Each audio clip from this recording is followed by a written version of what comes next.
Well, thank you for the introduction.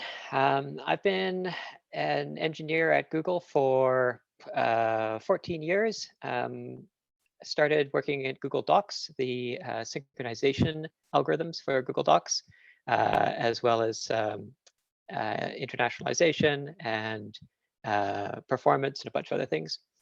Then I moved into internal build tools, our bug database, our code review tool, and other internal systems. And currently I'm working in education, creating software that allows allows students to learn how to program by dragging blocks and snapping them together. I don't know if anybody's seen Scratch. That's mine. So I wanted to talk a little bit about what software engineering is like at a larger company. These are things that startups don't have to worry about.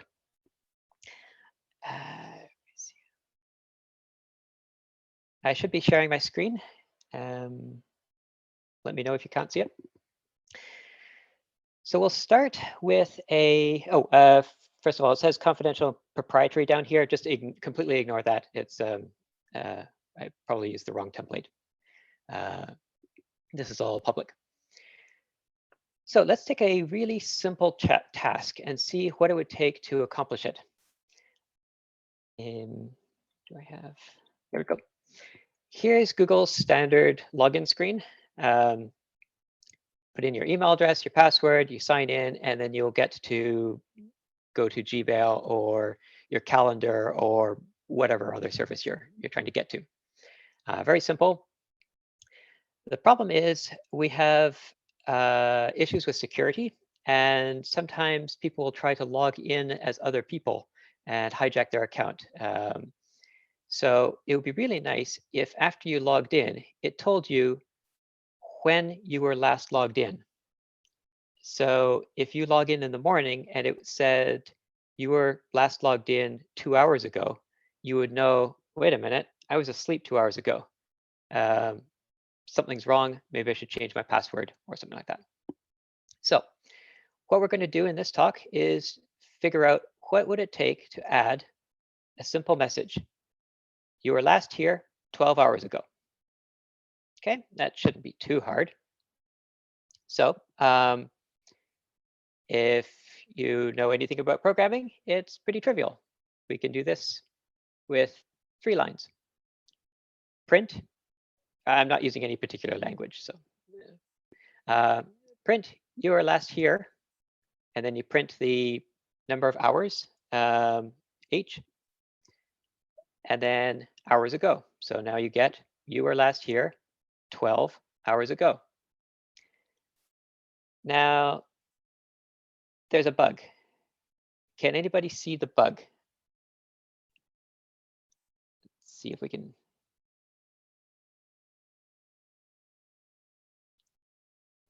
Yeah, guys, feel free to raise your hand and answer if you'd like to.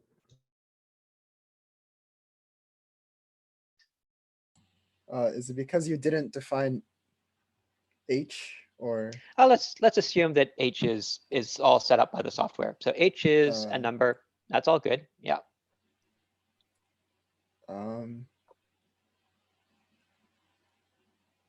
Is it because, I mean, is it on like 3 separate lines? I don't know.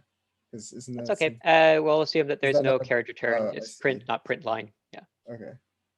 I'm not sure, to be honest. Anybody else see a bug that we've just introduced into the software?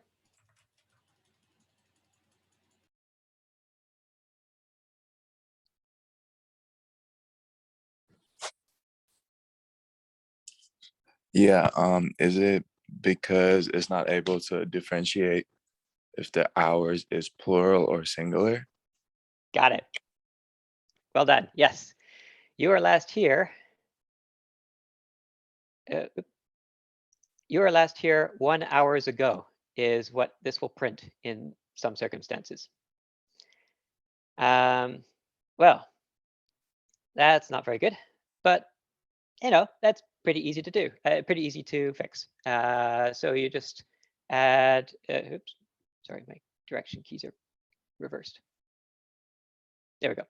So the fix is quite easy. You print you were last here, you print the number, you print hour. If the number, wait, did I get this backwards? I got it backwards, never mind.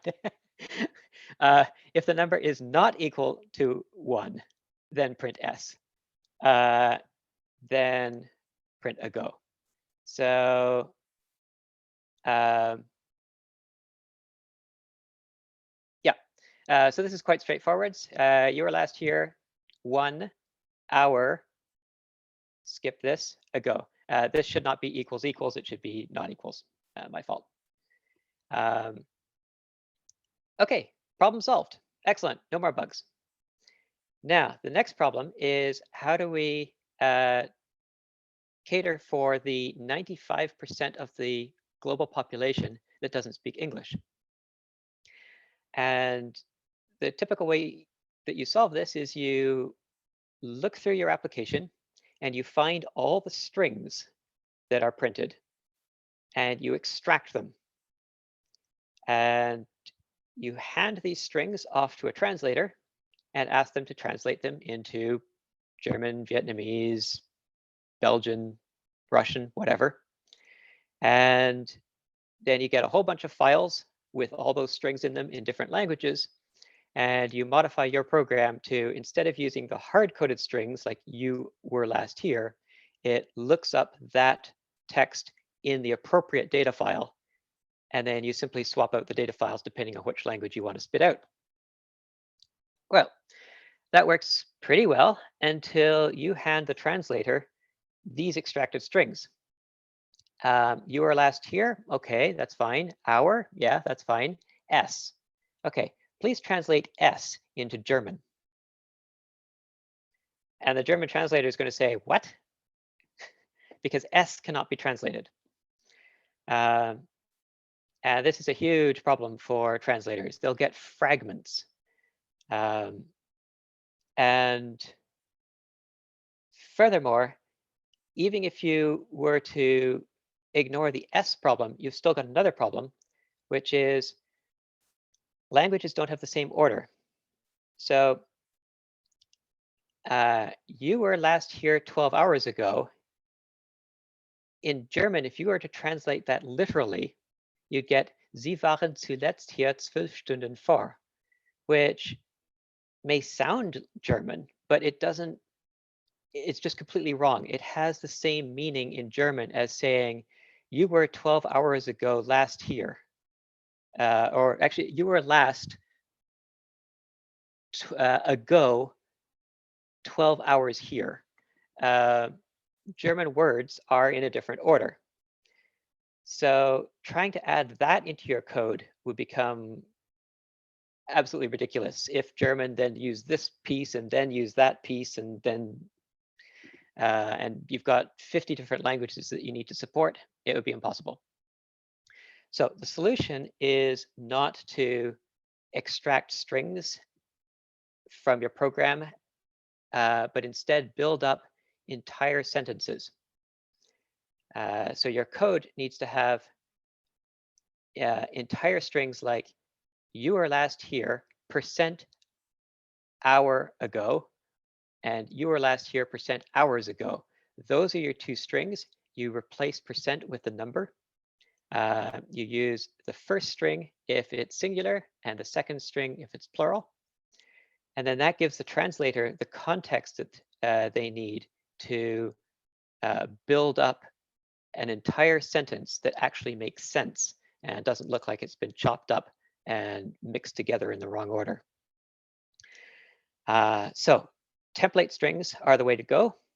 But there's a problem, as usual. What is singular and what is plural? What are your rules for that? Somebody tell me what is singular and what is plural?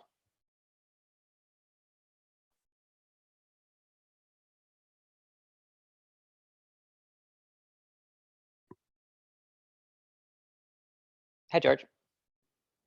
Hi. So I think what you mean is If it's singular, at least in English, it doesn't have an S. And then for pluralization, at least for the word hours, we put an S on the end of it. But Right.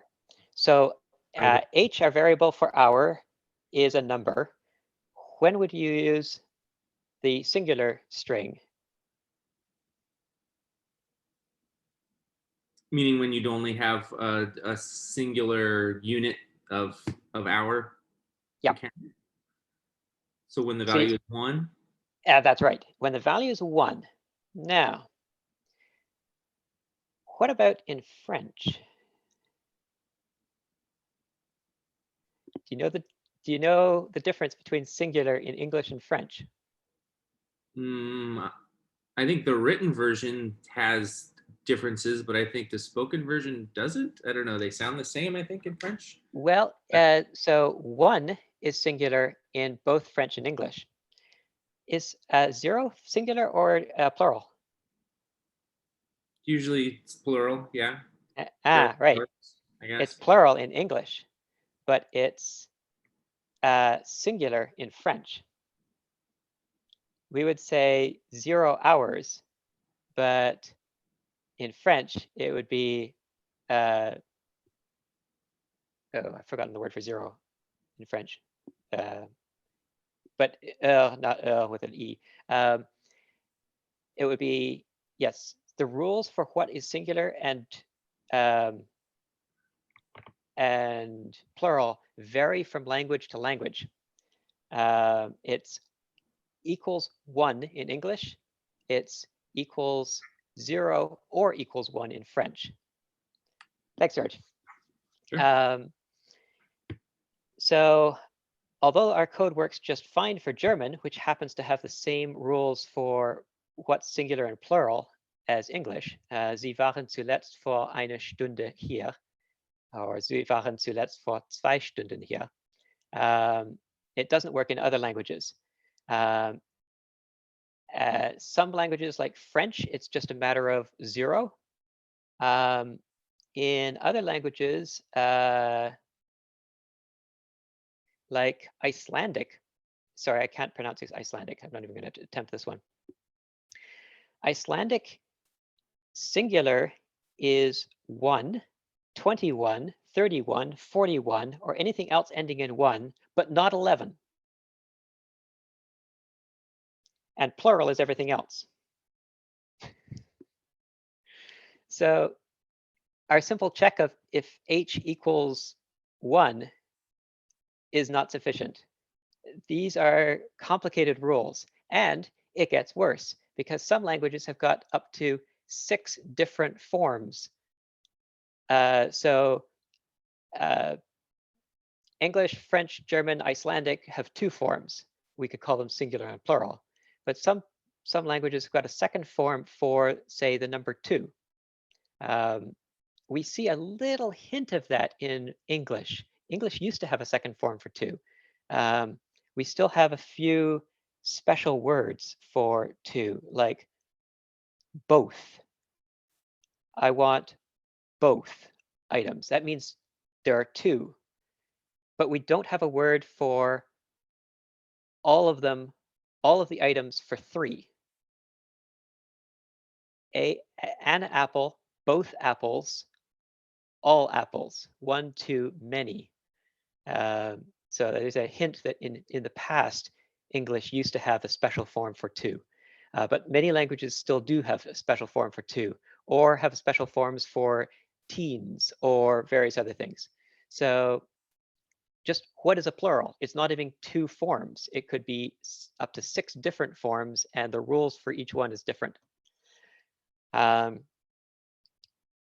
languages, though, are simpler, like Vietnamese. Vietnamese is awesome because there's no plural. Whether it's 1 or more, it's the same thing. An, oi, de, lung, gui, mo, zu, tu. It's, you just substitute in the number and you're good to go. Does anybody here speak Vietnamese?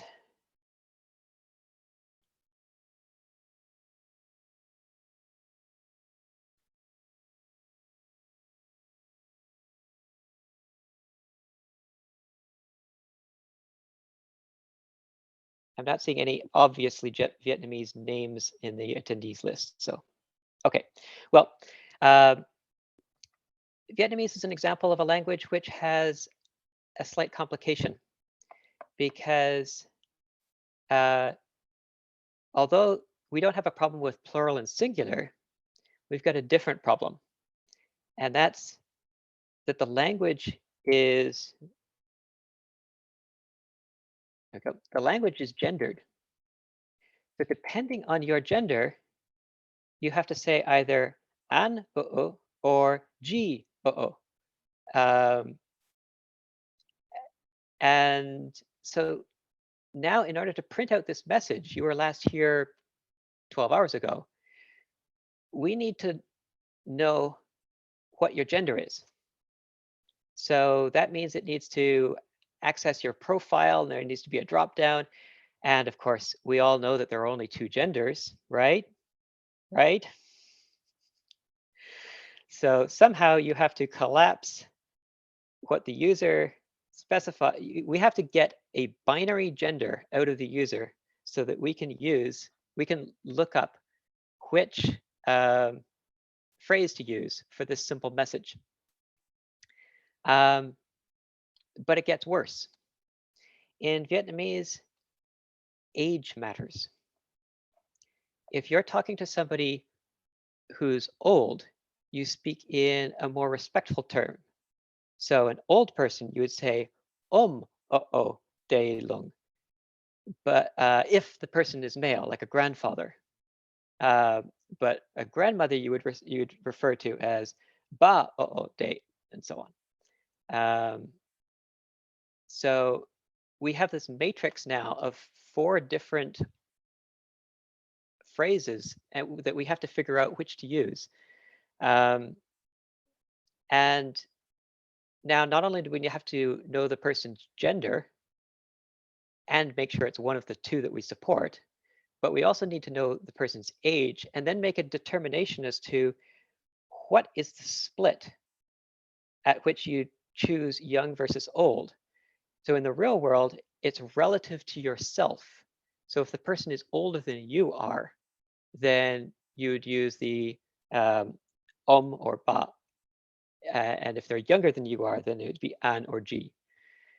In this case, the interlocutor is Google, and Google is what, 21 years old, but that's probably not the way it works. So you have to figure out, you have to set a dividing point at which you choose to refer to them as an old person or as a young person. So yeah, it gets complicated, and then you layer plurals and other formats on top of that. What's the worst language to translate into? Any suggestions? These 2 that jump out as being completely different from everything else.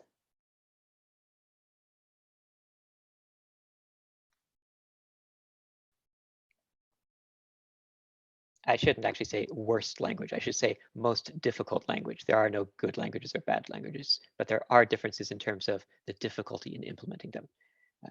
Apologies, I shouldn't say worst language. Any suggestions for a language that would be very, very difficult to translate into?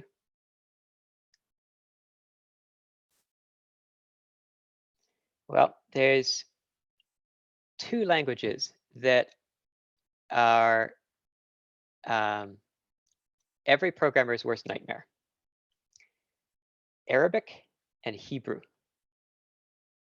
And the reason is because they are written right to left. So here's the text. Here's some Arabic, the singular and the plural. And the letters start from here. I don't know if my mouse is actually being,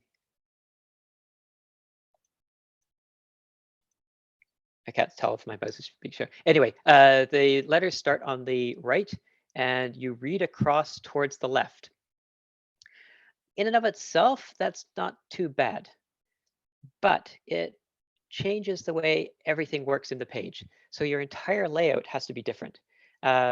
Typically, you've got OK and cancel as your buttons. On the left, you've got OK. On the right, you've got cancel. In Arabic, it has to be flipped around. The right alignment becomes left alignment. Indenting is different. But numbers are still written left to right. So in these strings, the number 12 would have the 1 on the left and 2 on the right. So you have to read from right to left until you get to a number, then you read backwards, and then you jump past the number again and read forwards. It is a very interesting language, especially if you have quotes in there of different languages. I have seen English text with an Arabic quote in it, like she said something, and then in there, the person quoted something in French, and so you had three languages deep and a orientation flip as these things nest. Right to left gets even more complicated when you discover the exceptions.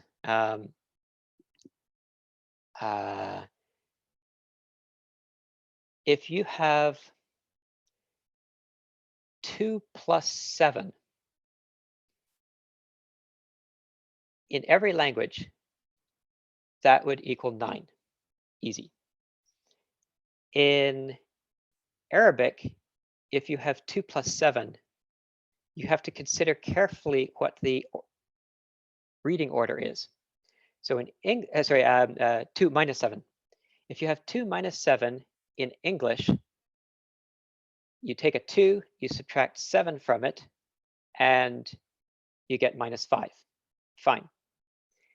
If you take those same letters in Arabic, they may read it from right to left. So what you'll see is 7 minus 2, which is 5. But some places in the Arab world will read mathematical equations in the opposite direction.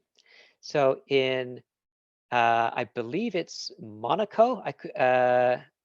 Monaco and Egypt, I think, are reversed from each other. In Monaco, I think they read their mathematical equations from right to left. In Egypt, I believe they read them from left to right. So you need to know what country you're in order to figure out how to write a mathematical equation in those languages. But that's not enough. In places like Iran, they do it both ways. In urban environments, in cities, they read equations left to right. But outside of Tehran and in the highland regions of Iran, they read equations right to left. So just knowing the country that the person's in is not sufficient in order to figure out how to present them with internationalized text. So in a nutshell, this is one reason why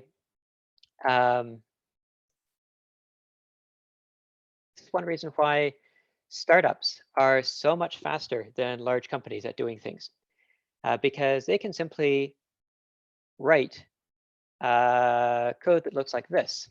You were last here H hours ago, and they're done.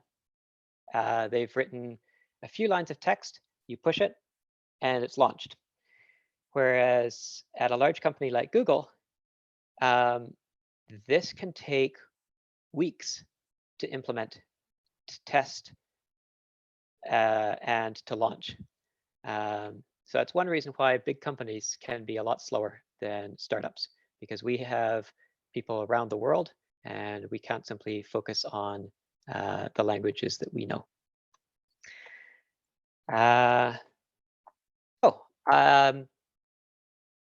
that's a taste of what internationalization can be like. It's a whole world that most people don't know exists, but is very important. And it's something that I spend a fair amount of time working on.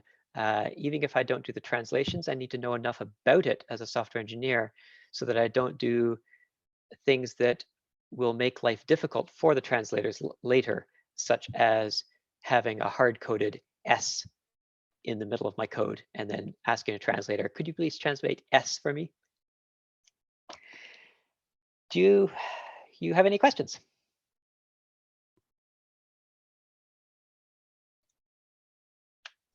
Thank you so much for the presentation. That was awesome. Okay, so let's get some questions going.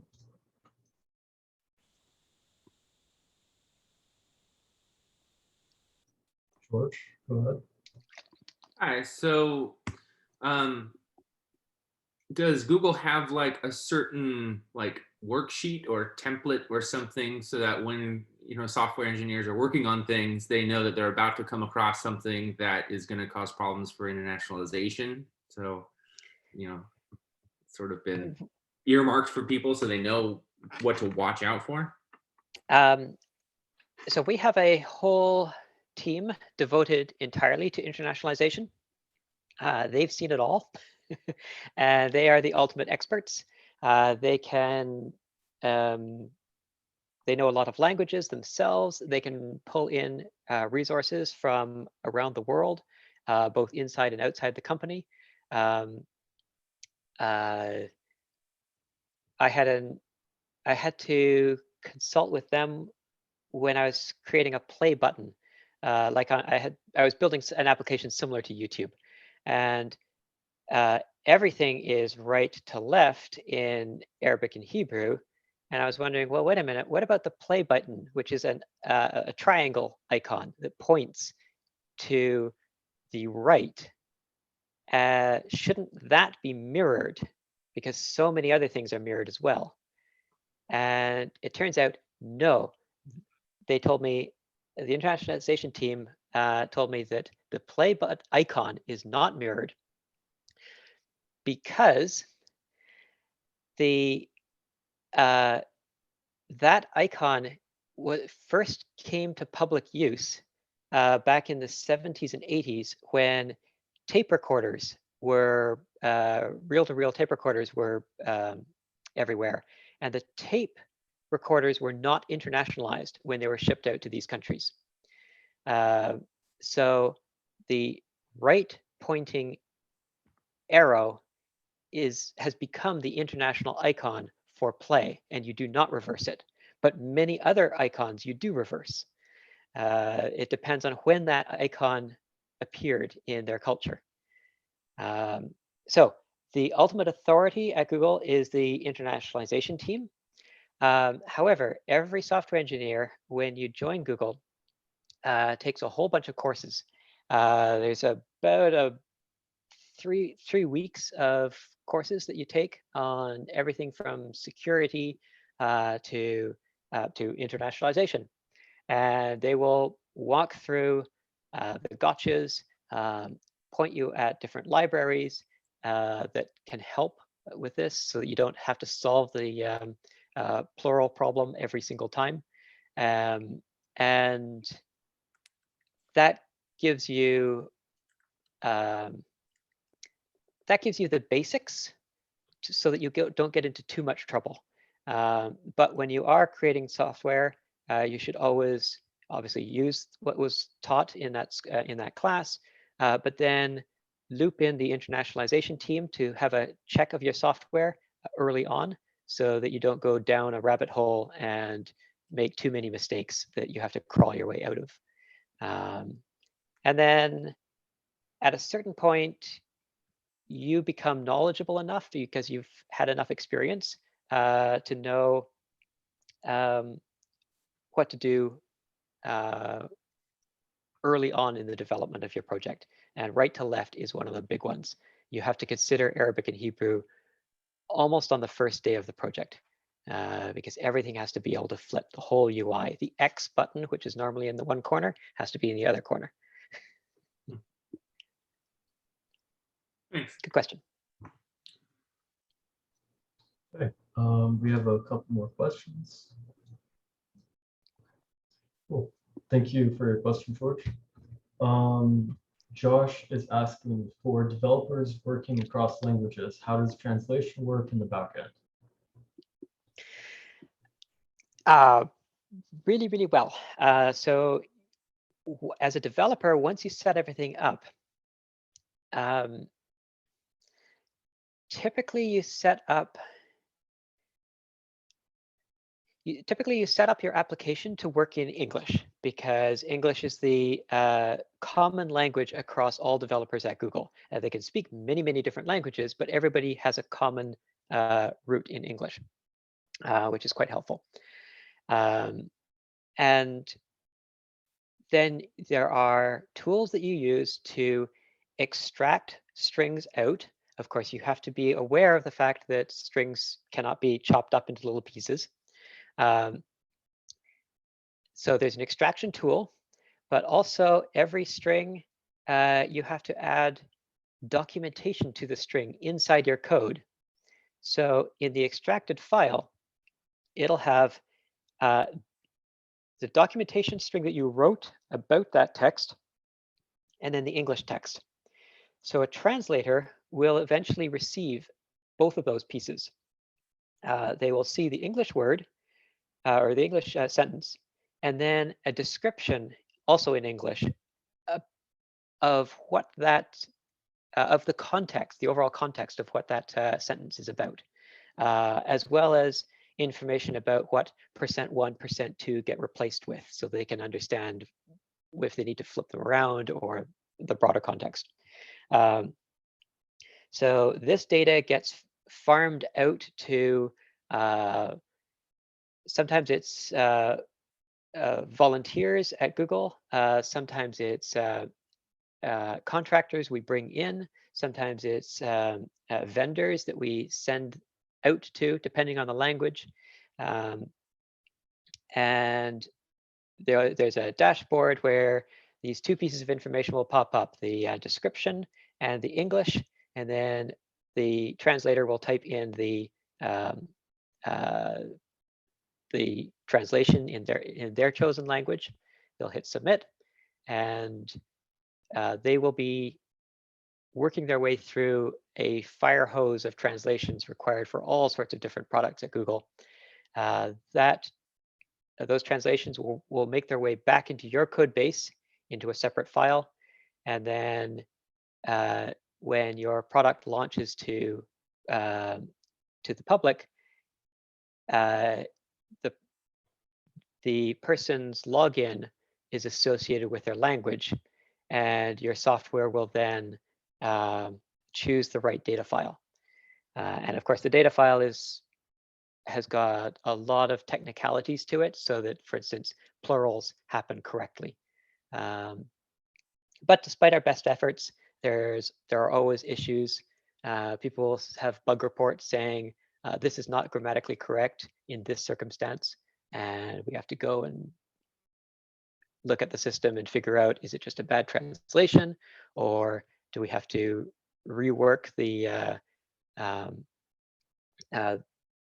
software and the way it splits out the message into separately translatable chunks? Or can we, sometimes something can be correctly translated, but the problem is that it's German. And in German, words can be extremely long. And long words are fine, unless, of course, it's, let's say in Gmail, you've got down the side, you've got inbox, starred, trash, and a bunch of other things. So those are all words written down the side. What if one of them in German translates into something that's this long? Now suddenly your menu down the side uses up half of the screen, and that's no good. So we have to tell the German translator, use your imagination, come up with a different word, something that's shorter. So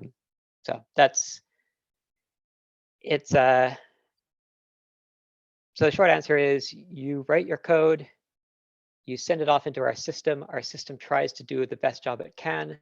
It comes back, and then there's often a second pass as you have to deal with things that don't work out quite right. That's very interesting. Thank you. Let's see. Have you mastered any new languages because of your experience with internationalization? Klingon.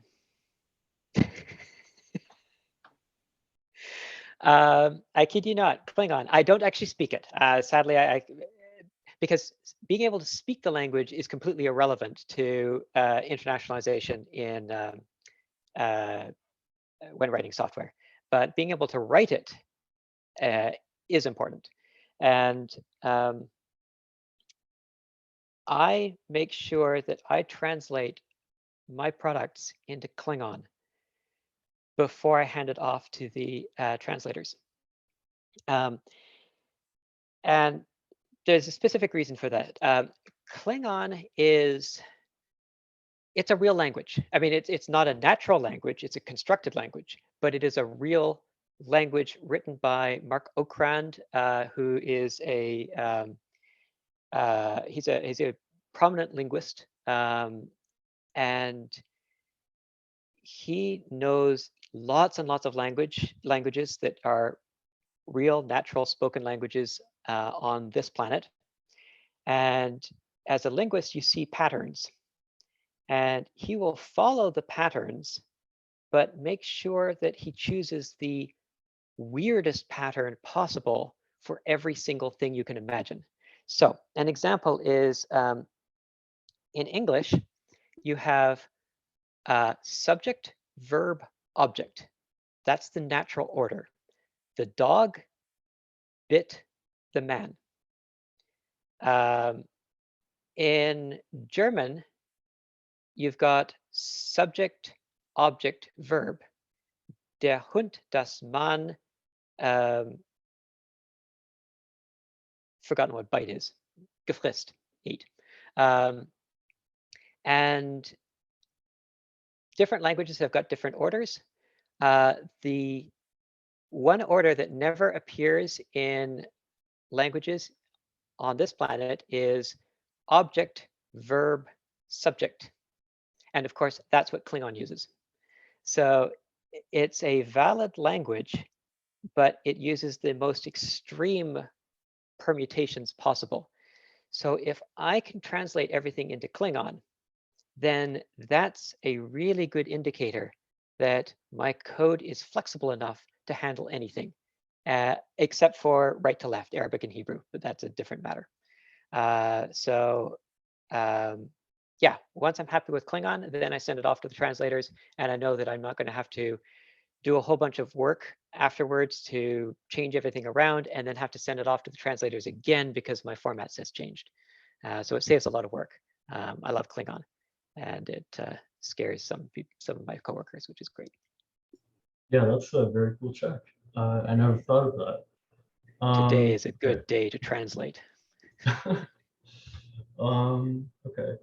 So someone asked, so you said it's hard to add every language for certain code. What's the process behind this?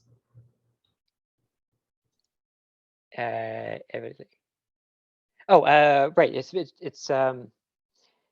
so the secret is to build up libraries so that your code, you're not simply taking a template string and inserting numbers into it.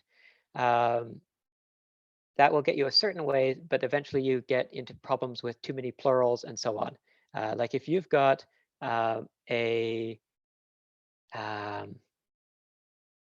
let's say we were trying to say you were last logged in 2 days, 4 hours, 23 minutes, and 4 seconds ago. That's a lot of insertion points. And each one of them has got a singular and a plural. And if you're going to do whole string extracts, then you would have, what was that, 4 different, was that 4 different day, hour, minute? Yeah, 4 different numbers. So that's 16 different strings for all the different permutations you'd need just for English. And then you've got Icelandic and a bunch of others, and you've just got an exponential explosion of languages you have to deal with. So at a certain point, you have to give up on just template strings. It may work for quite a while, but eventually you need to go to a higher level and basically have libraries that understand that this is a time grouping, and that this word is a plural that associates with that number, and you end up with hundreds of megabytes of library code that are quite smart and handle this stuff for you. But you still have to be aware of it all because you have to interface with it. That level of detail doesn't make a lot of sense with look at this is Zoom. On my screen, I see participants, and then in bracket 31, panelists 2, attendees 29.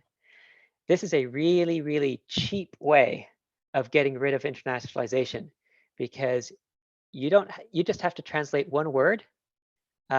Whenever you see a format like that, where there's either parentheses and a number inside it, or a colon and then a number, that's because a programmer couldn't be bothered, and I don't mean that in a negative way because it's an insane hassle, but couldn't be bothered with dealing with hundreds of megabytes of library code to create a proper grammatical sentence. So you can see up in the corner in Zoom that they're doing it the other way, which is totally fine for a smaller company. Absolutely, do that. Definitely do that. But when you reach Google size, it's worth it to try to do it correctly. I'm not insulting Zoom, by the way. It's the right thing to do for that size. Yeah. Okay. So someone has a question about your career journey. When did you discover your affinity for coding? Where did you start, and how did you get to where you are today at Google? That would be when I was, I think, 7 years old. My parents had a choice between buying a car and buying a computer. And back then, that was we're talking about 1982, 1981. So computers were expensive things, and yeah, it really was a choice between a car and a computer. My parents chose a computer, and as a result, I ended up at Google. But I didn't learn to drive until I think 6 years ago. So you win some, you lose some. That computer taught me how to use BASIC, how to program in BASIC, then started, I just loved programming, and I programmed a lot all through high school. I went into university, did cognitive science, which is basically computer science, but with all the math replaced by linguistics, which, hey, turns out to be really useful. I thought linguistics is easy compared to math for me, but I thought I was going to be a weaker programmer as a result of that. But no, math is useful if you're going to be working at, say, SpaceX and doing computational fluid dynamics, because SpaceX couldn't care less about Arabic and Hebrew, I assume. But having a non-traditional background is, linguistics isn't that non-traditional, but having another field that's unrelated to computer science is incredibly useful when you're programming. A lot of my coworkers have got backgrounds in music. One of my coworkers, his background was primarily English literature, and he did programming as an aside. And he wrote some software that analyzed the works of William Shakespeare and determined, based on frequencies of phrases and such, that one of his poems doesn't match anything else he wrote, and that poem probably is not Shakespeare. And his professors did not like this, that some voodoo computer came up with a number saying that it's not Shakespeare. Of course it's Shakespeare. I learned it was Shakespeare. And so he dropped English and went into full-time computer sciences now at Google. So yeah, the path can be, there are a lot of paths. I had a graphic designer. There was a graphic designer who worked at Google, and decided that he really liked coding, but he had never really been exposed to it before. And once he was at Google, he loved it. And we got him a series of tutors, and he's now a software engineer. And we've also had people go in the other direction. People just get burned out from software engineering and they want to do design, they want to do management. So there's a lot of flexibility. Just because you're like me and got started at the age of 7 and wanted to do computer science from that moment, that doesn't have to be the way it is. Just don't focus too much on one thing. Try to get as much of a breadth of experience as you can, because you'll discover something that you had no idea you loved.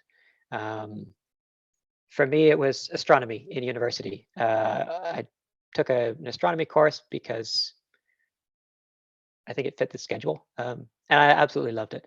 It turns out I didn't go into astronomy as a career because it turns out there are very few jobs there, and I like software anyway. But I could have, in another circumstance, I could have become an astronomer.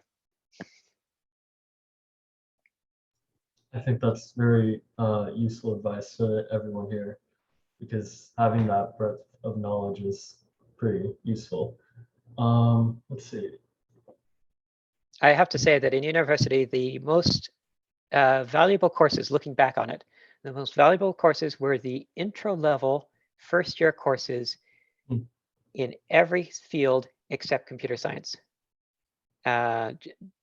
Linguistics, philosophy, psychology, biology, neurobiology, astronomy, physics, chemistry. Fantastic courses. Even if I have no interest in going deeper into those fields, just having the basics. Architecture. That's a whole language I didn't even know about. Yeah, if I could do university over again, I would take every single 100 level class across every field. I wish I'd done economics, political science. Yeah. Yeah. Okay. Let's see.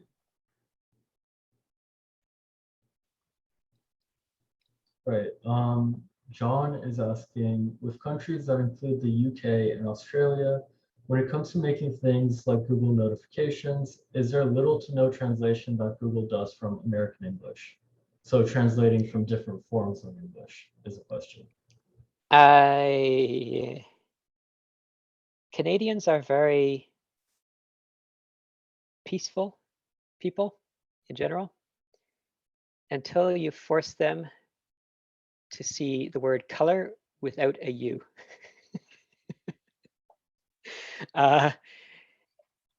It matters. It matters sometimes quite a bit. British English. As background, I'm Canadian, and I'm also British. I lived in Scotland for 7 years. So yes, there's quite a bit of differences with spelling, color, center. There's also terminology differences in Gmail.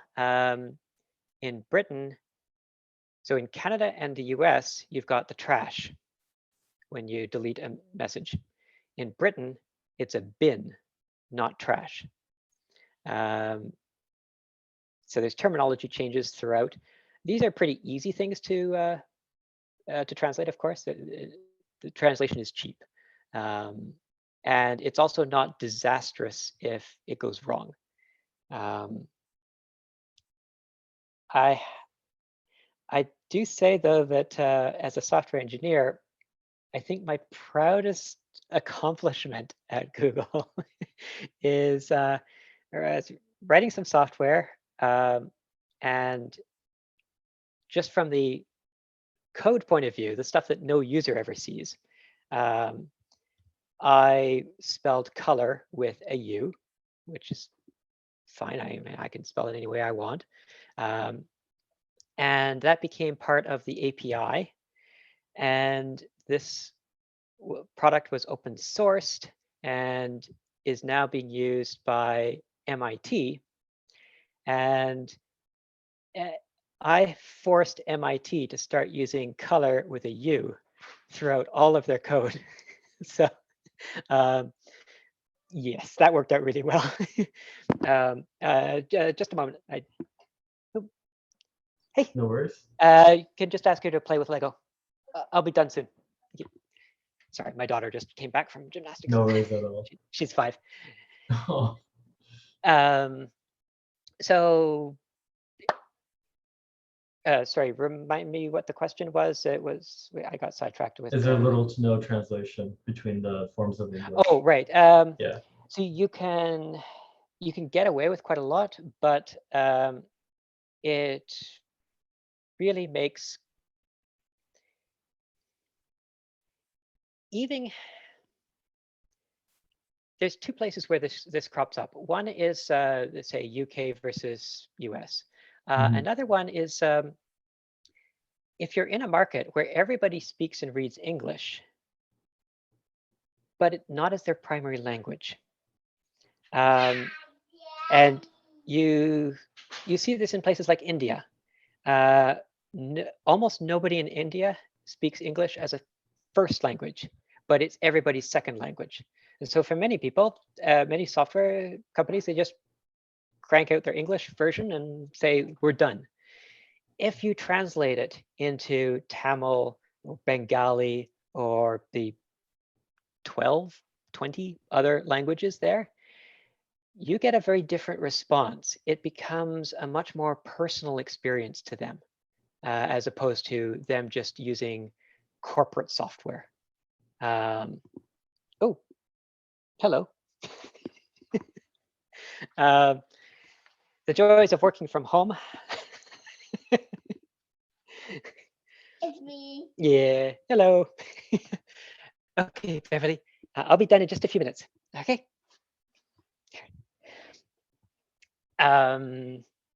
So yes, you can. It basically comes down to an economic question. If you're a small company, then just do English and then do some minimal translations into your larger markets. Which, but as you grow, you have to look at the cost-benefit analysis between translations versus how much better it makes this product for the people who are using it. Yeah, that makes sense.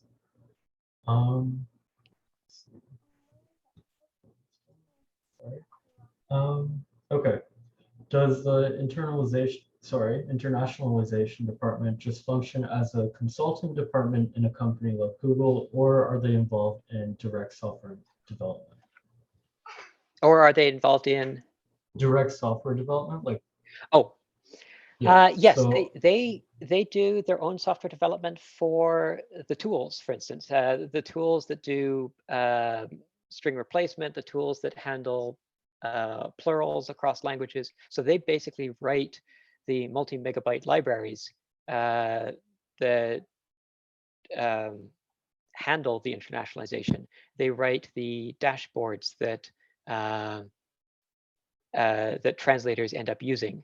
They write integration with pulling data out of Google Translate. Oh yeah, the dashboard. I said that there are two fields that it gives you, and then you type in the translation, the description, the English, and the translation. There's another one, which is the automatically generated translation from Google Translate, which often and increasingly is getting good enough that it's the right thing right away, and you can just hit, yep, that's the one. But when it's wrong, it will at least have done a lot of the work for you, and you can just fix what's wrong. And occasionally it's just completely wrong and you type it in. But that data not only goes back to your product, but it'll go back to the Google Translate team as input to their matrix, because now you've got a human high quality translation. And so Google Translate will start getting it right in the future. So it's a big complicated mess where your stuff goes to the internationalization team. They go out to the translators, that comes back, goes back to you and off to Google Translate. Being in a larger company sometimes has its advantages because you've got all sorts of different teams that can flow data between them. As long as it's not personal data, then that's a whole different ballgame. And people's imaginations of what Google and other company does with personal data are wildly exaggerated. We are incredibly constrained with what we can do with personal data. We don't listen to microphones. If we started doing that, first of all, we'd be caught within minutes. Second, we would then be facing multiple billions of dollars of fines per day. It's a different world. I think we have one more question. How much time do you have left? Yeah, go for it. Yep, go for it. Yep. Are you sure you don't need to go? No, she's good. Okay. Okay. Let's see. Do you think in the future there would be developments in programming languages to code in other popular languages, or would more people learn English to code? So which way will that language barrier go? Is the question. Are you talking about the language of the programming language, like in like the fact that almost every language out there uses for, while, if, else? Yeah. Is that's the Probably.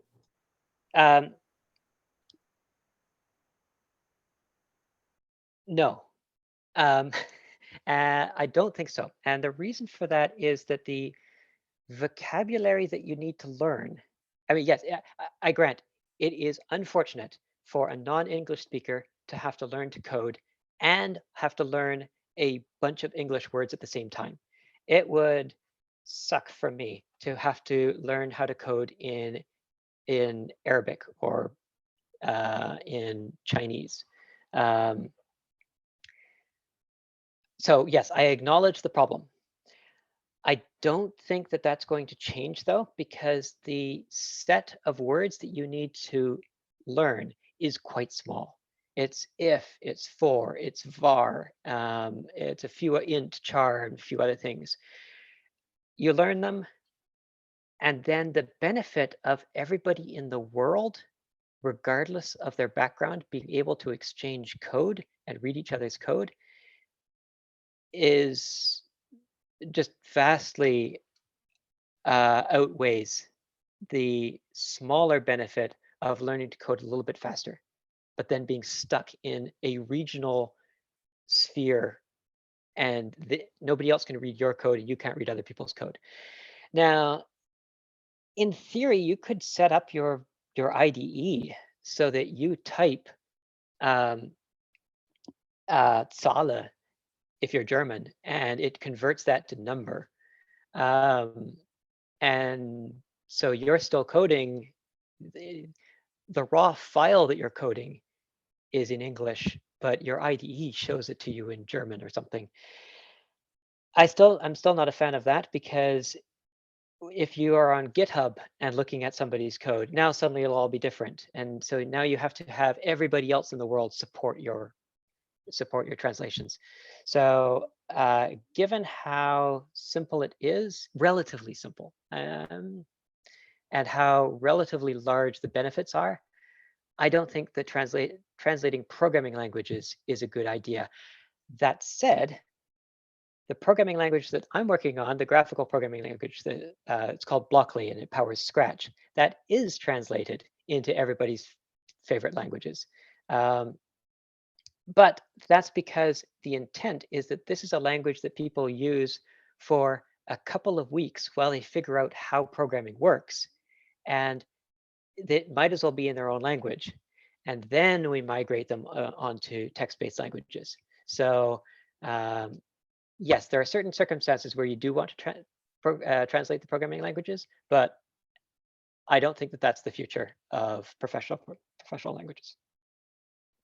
Yeah, that makes sense, because then Stack Overflow or even like GitHub issues would be impossible to navigate unless everyone knows that language. Right. And even there, you've got a problem, because when I'm in other countries and people ask, what should I study? What I say is English. And I check my biases with them each time to make sure that once they understand what I'm talking about, that they agree with me, because I don't want to sound like an imperialist. But English is incredibly important, because otherwise you can't read the Stack Overflow questions. Yeah. And being able to understand English means you can understand the documentation, the APIs, you can ask questions of a huge pool. And it's not just a small subset within your own country, which, depending on your country, may not be so bad. I mean, China, that's a quarter of the world's population. That's great. But, if you're Belgian or Dutch or from Togo, yeah, you want to learn English. Yeah. So this slightly goes along with that previous question with also like the IDE interface. But someone asked, what are your thoughts on the new GitHub Copilot software, and do you think it will aid internationalization in any way? I'm afraid I can't answer that. This is the biggest downside of working at Google. Because our scale is so large, we write our own everything. We needed a bug database. So bug database, how hard can that be? We just downloaded Bugzilla, which is open source and large and great. And we used it for a few months until it fell over in a corner whimpering because it couldn't handle 50,000 people hitting it with, I think we're at 600 million bugs at the moment. Wow. And if it goes down, it's pretty much the end of the world at Google, because we can't file bugs, and being able to file bugs is how you get stuff fixed. Yeah. And it's our internal ticket system as well, and it's our to-do. So we had to, just for something as simple as a bug tracker, we had to write our own. We had to write our own so that it's running in 3 different data centers around the world, and each data center has a copy of all the data. And if one copy gets corrupted, that means that the other 2 can compare notes and vote on which is the correct version of the data. That's called the Paxos algorithm. So that's just a snapshot of how far away Google is from the rest of the world. I've been here for 14 years, which means I've never used jQuery. And jQuery has come and gone in this time. And now people are using other things that I've never used because we have got our own tool sets. I mean, something as basic as the GCC, the GNU C compiler, that's not good enough for our code. It can't compile it fast enough. And so we use something called Clang. And that runs on the other side of the planet from you. And the reason is that you are probably in daylight, which means that our users are awake here on this side of the planet. On the other side of the planet, it's nighttime, which means our users are mostly asleep, which means our data centers down there aren't doing very much. So when you compile code, we send your code to the other side of the planet, compile it there where we've got free CPUs, and then send it back to you. That's not something that GCC can do. So yeah, Copilot, I have no idea. We have our own tooling. We have our own IDEs. We've got our own everything, which basically means at this point, I'm unemployable because I don't know anything about the industry. In practice, though, yeah. That's the biggest downside with Google and probably a few other large companies, Apple, Facebook. Facebook's entire code base is written in PHP. But they had to rewrite it. They had to write their own version of PHP because PHP is horrible. They recognized it, and so they rewrote it from the ground up. They have their own language.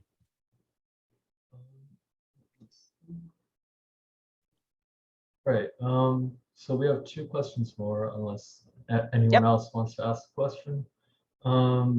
What's the strangest challenge you personally have had to overcome with internationalization outside of Hebrew and Arabic and Hebrew?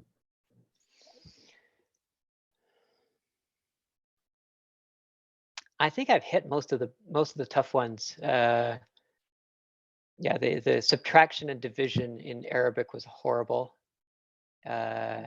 Hebrew is actually nice because in Hebrew, all math is left to right consistently. Yeah,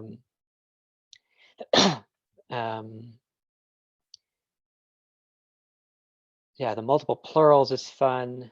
Klingon is fun.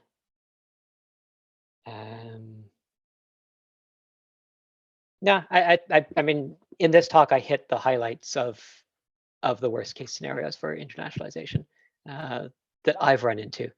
Now, I'm sure somebody on the internationalization team could give me horror stories until the cows came home.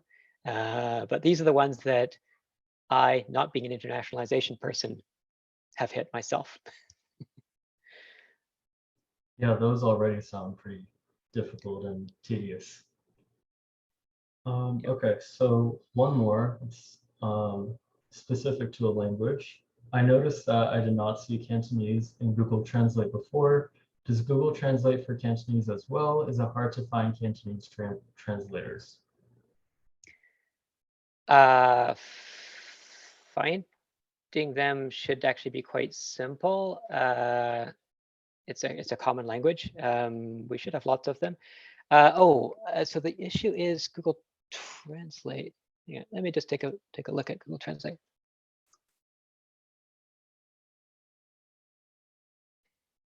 And we're going to Chinese. Oh, okay.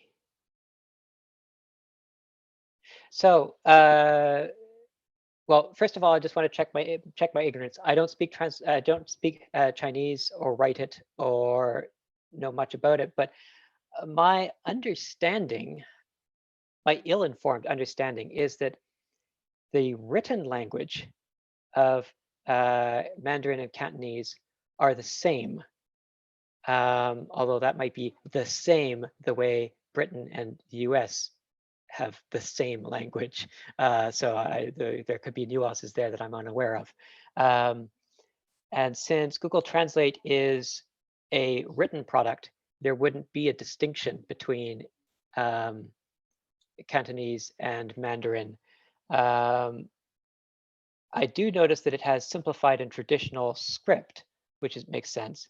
And I also see that under English, we just have English. We don't have UK English, Canadian English, Australian English, and so on. So I think that Google Translate isn't too concerned about minor differences, especially given the quality of Google Translate being not professional translations.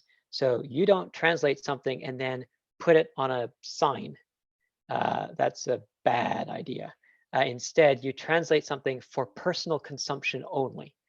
And thus, the difference between UK English and Canadian English and US English doesn't matter in that context.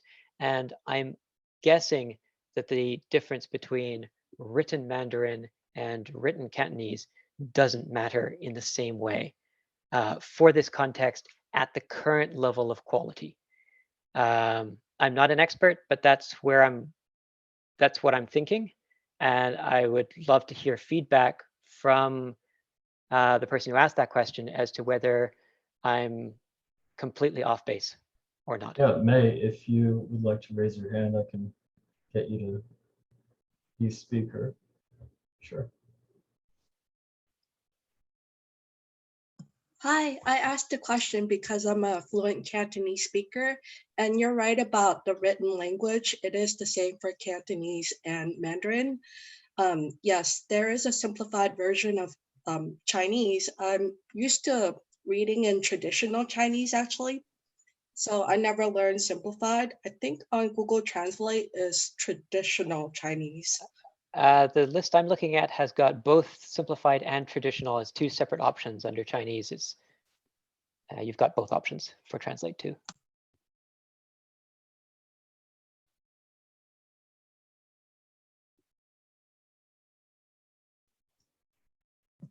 Thanks for answering the question. Right, no problem. Thank you, and excellent question. It made me think. I like being outside of my comfort zone. Thank you for the question. Does anyone else have a question? Because if so, I think that's all we have. Anyone? Feel free to raise your hand if you do.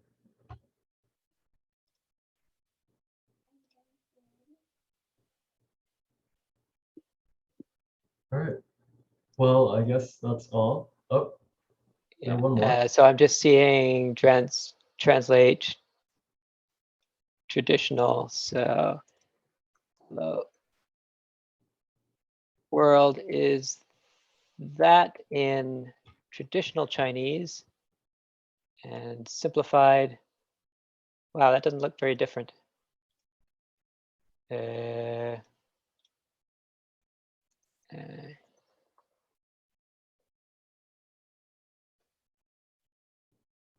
Just give it a slightly more complicated word. Oh yeah, okay, there are some changes there. Okay. Yes, that's definitely simplified. Yeah. Okay, that makes sense. We Just have checking. one more. Yep. So, here we go. Nick, feel free to talk. I was just gonna say that not all of the characters like are different between simplified and traditional. So that's why when you translated the first sentence, "Hello world," it didn't show much of a difference. Just so you know. Yes, that. I guess that it was because I was using two very simple words, hello and world. That that's. I'm Yeah, there guessing wouldn't be that much man, of a change. things like man and woman are probably going to be about the same. So I specifically took internationalization, which yeah. is probably going to be give it a little bit more of a workout. Yeah. Even internationalization, internationalization has to be internationalized between English, because in I spelt it in the American version with a Z, a Z. You just can't get rid of. I'm Canadian. I call it Z. So Americans type it with a Z. Canadian and British use an S for the ization, which is why, since the word internationalization needs internationalization, we call it I-18N, meaning it's a word that starts with I, then there are 18 letters, and then there's an N. So whenever you see I-18N, that's just short for internationalization. That's where it comes from. Because the word itself, it's a bit like dyslexia. Why would you have such a really complicated word which is so easy to flip around and read backwards? Dyslexia should really be a single syllable. But nope, that's the way it is. Okay, we have one more, if that's all right with you. Yep, absolutely. Sure. So someone asked, oh, two more apparently, sorry. If you could do it all over again, would you choose the same path for yourself? If not, what would you change? What would you do the same? And I assume they mean career path instead of like university, but yeah.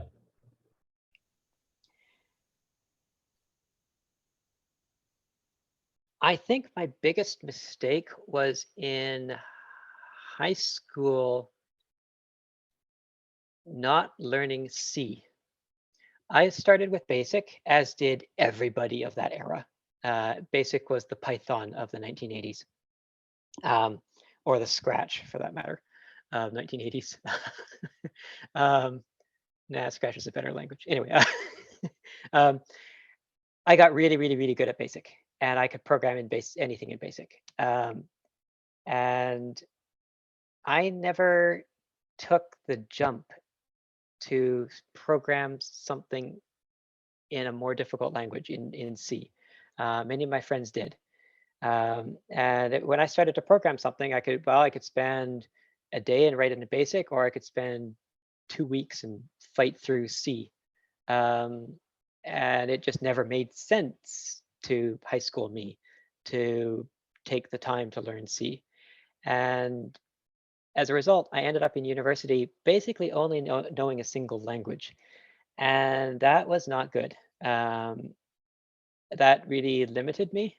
And it wasn't until I think it was my second job. I was working in Scotland, and I decided, okay, I've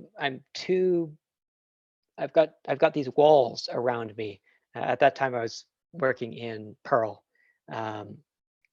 but I need to break down these walls and broaden my scope.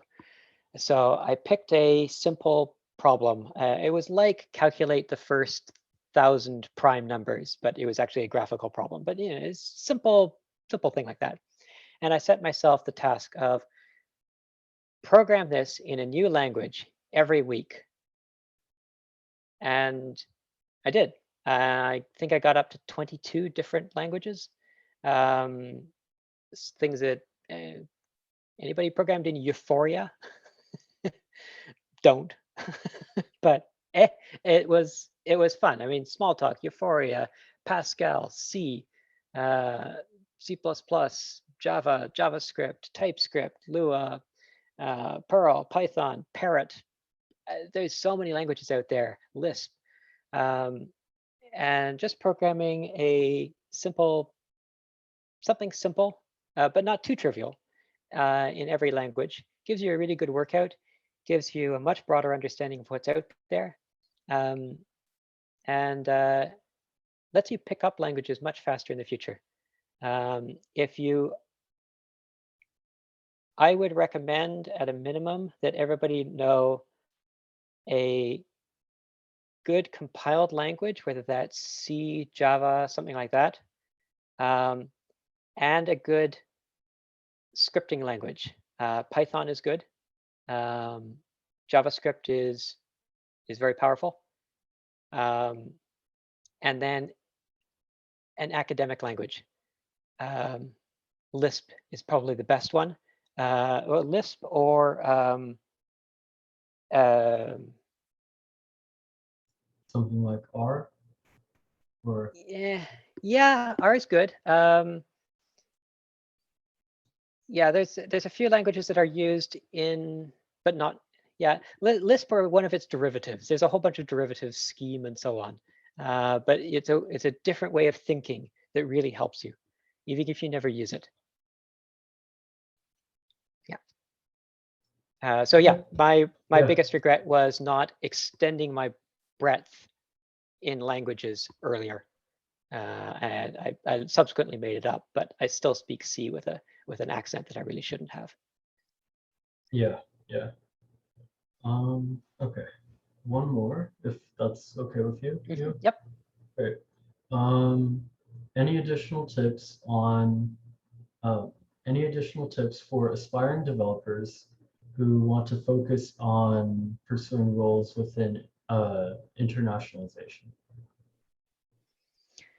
Well, Maybe like how to definitely. get there, any like Yeah. tips you give. I mean, if you take some linguistics at university, it's just fascinating. I didn't even know about, or I knew about linguistics, but I didn't know what was contained within linguistics. And it turns out it's a fascinating course. That there are rules that nobody knows about. For instance, we have two words, deep and shallow, for the depth of water. In French, they only have profond, which is deep. They don't have a word for shallow. Instead, they use not deep, pas profond. And there's a lot of stuff, there's a lot of words, both in English and, well, in every language, where you either have two or you have one and then the negated of the other. And what's really curious is that across all languages, you will never see any language anywhere in the world that has a word for shallow, but not deep.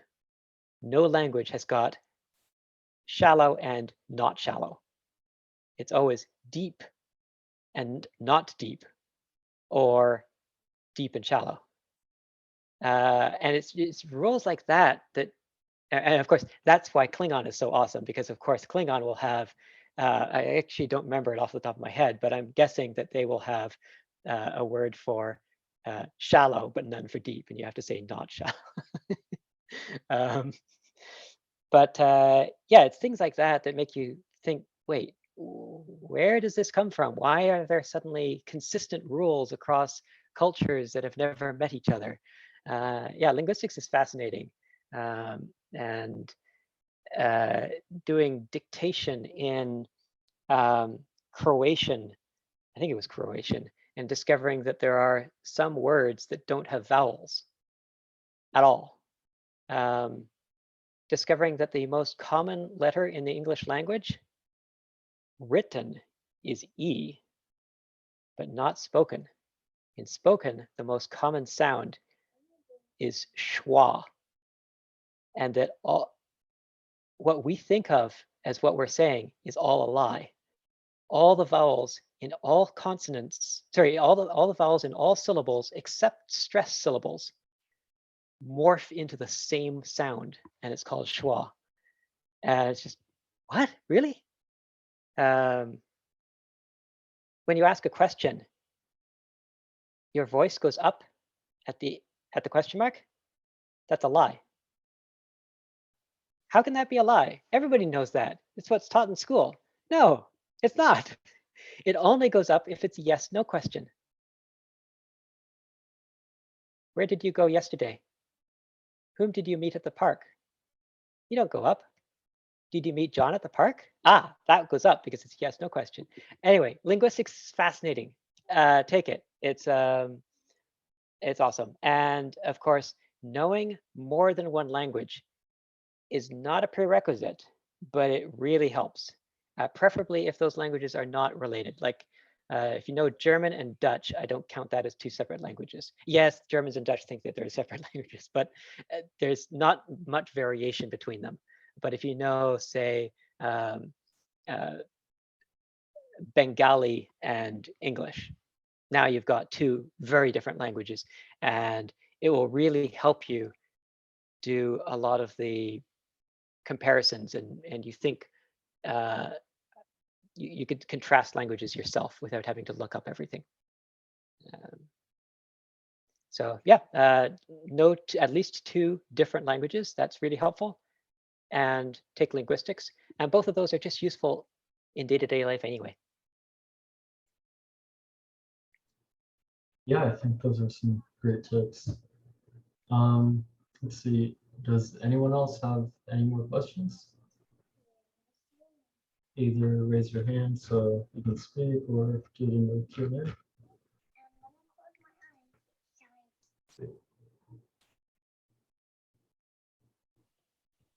I'm assuming no.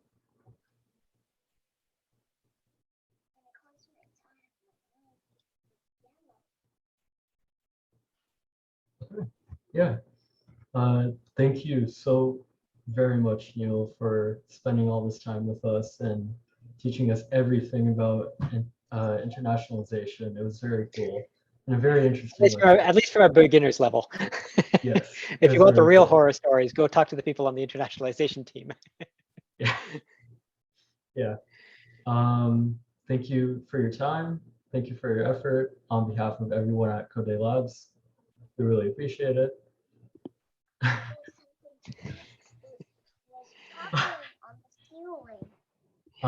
Thank you so all much. of course, thank you for being here. All the attendees, make sure you don't forget to do the post-Zoom feedback survey in case you want to be in the raffle, just as a reminder. And have a great day, everyone. Thank you so much again, Neil. It was great to have you. Have a good Goodbye. day. Bye.